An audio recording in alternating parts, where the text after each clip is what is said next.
ಜೇನಿನ ಗೂಡು ನಾವೆಲ್ಲ, ಬೇರೆಯಾದರೆ ಜೇನಿಲ್ಲ.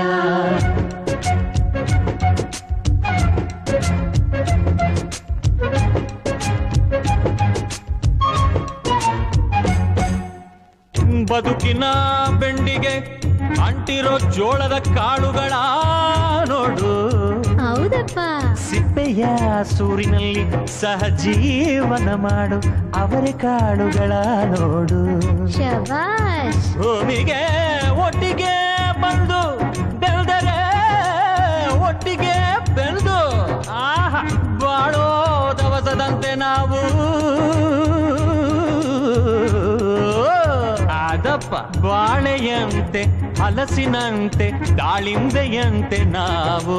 ವಾರೆ ವಾ ಒಗ್ಗಟ್ಟೆ ಸೃಷ್ಟಿ ನಿಯಮ.